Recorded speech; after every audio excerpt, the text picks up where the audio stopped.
Walter White didn't become evil. He became honest. And that's what makes him so terrifying. Walter White is often seen as a man who did it for his family. But psychology tells a much darker truth. This isn't a story about desperation. This is a story about a man's ego, finally unleashed. Let's break down the psychological journey of Walter White into 4 distinct phases. Phase 1. The humiliated genius. We first meet Walter as a high school chemistry teacher. He's overqualified, underpaid, and feels completely invisible. In psychology, this is what we call a narcissistic injury. This happens when someone firmly believes they're exceptional, but the world treats them as completely ordinary. That massive gap between their self-perception and their reality creates a deep, simmering resentment. For Walter, every polite smile from a colleague feels like a slap in the face.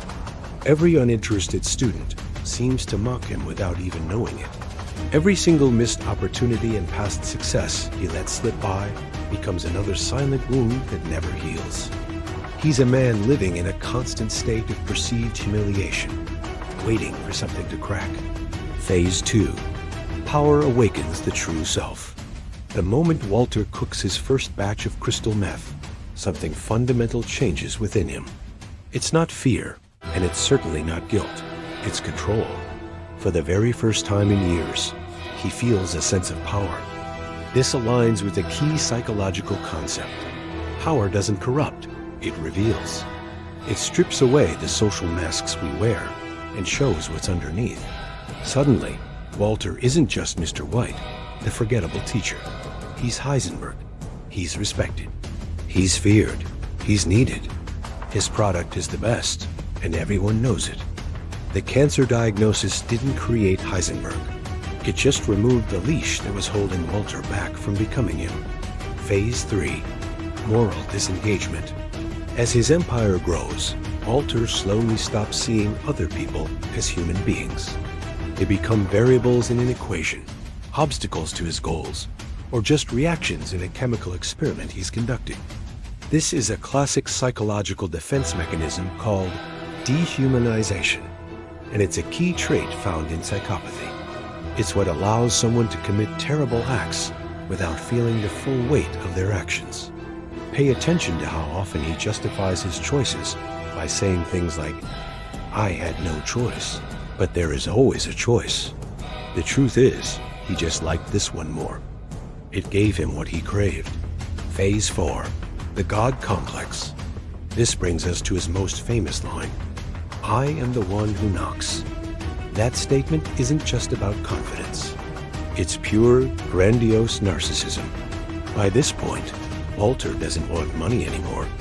He has more than he could ever spend. What he wants is recognition. He wants to be remembered, to be feared, to be undeniable. He needs the world to finally see the genius he always believed himself to be. At this stage, his ego has completely replaced his initial goal of survival. He's no longer just a player in the game. He believes he is the game. And this leads us to the darkest truth of Breaking Bad. Walter White didn't lose himself along the way. He found himself. He became the person he was always meant to be, once society's rules and limitations were removed. That's the most uncomfortable and terrifying lesson from the entire series, because it suggests that, under the right or wrong conditions, anyone could have a Heisenberg lurking inside them. If this story disturbed you, it's probably because a part of you recognized it. If there's a thought, an urge, or an agony you don't talk about, feel free to leave it in the comments. Your darkness might just be the subject of our next video. Subscribe to Dreadscape Agony, where psychology isn't comforting, it's honest.